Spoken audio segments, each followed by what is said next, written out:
Sa bayan ng Mabini, may isang pusa na kilala ng lahat. Hindi dahil sa galing o kabaitan, kundi dahil sa kapasawayan. Ang pangalan niya ay Tusky, isang maliit na pusang kulay abo na may puting batik sa noo at mata na laging naglalaro ng kalokohan.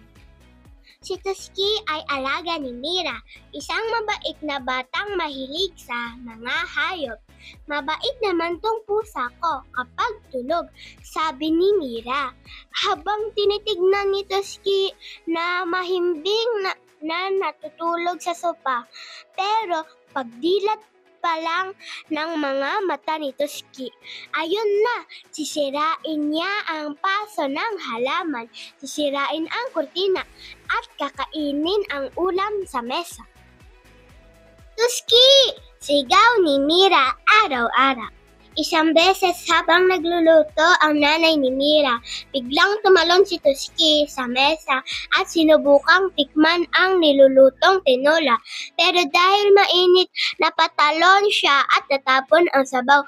Ayun, nabasa ang sahig, nagkalat ang manok at nagtago si Tusky sa ilalim ng mesa. Mira, turuan mo yung pusa mo ng disiplina, sabi ng nanay. Opo, Nay, sagot ni Mira. Sabay tingin kay Tusky. Narinig mo yon ha, Tusky? Maging mabait ka na. Pero ngumiti lang si Tusky at meow.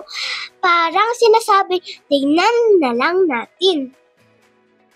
Kinabukasan, habang naglalaba si Mira sa labas, nakalimutan niyang isara ang pinto. Si Tusky na nakatingin mula sa loob, biglang nakaisip ng kalokohan. Aha! Panahon para mag-eksplora. Tumakbo siya palabas ng bahay at naglakad-lakad sa daan. Unang pinuntahan niya ay ang tindahan ni Aling Sita. Nakakita siya ng isda, malaking bangus, at syempre hindi niya pinalampas. Tumalon siya sa mesa, kinuha ang isda, at tumakbo. Hoy pusa! Sigaw ni Aling Sita habang humahabol. Karating si Tusky sa palayan sa parke at sa dulo ng ilog, pero dahil sa bigat ng isda, nadulas siya at splash, nahulog sa tubig. Meow! Iyak ni Tusky habang nabasa ang balahibo. Maya-maya, may dumating na batang lalaki. Siya si Ben, isang batang hindi kilala ni Tusky. Aba, basang pusa, huwag kang matakot, tutulungan kita, sabi ni Ben. Binuhat niya si Tusky at pinunasan ng tuwalya.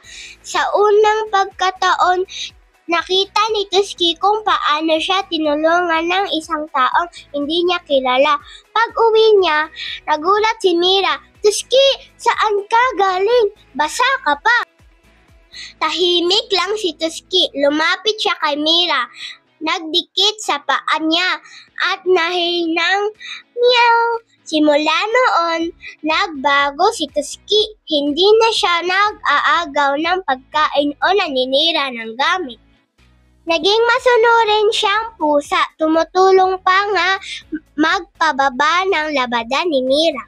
Well, sa totoo lang, tinatapakan lang niya, pero at least sinusubukan.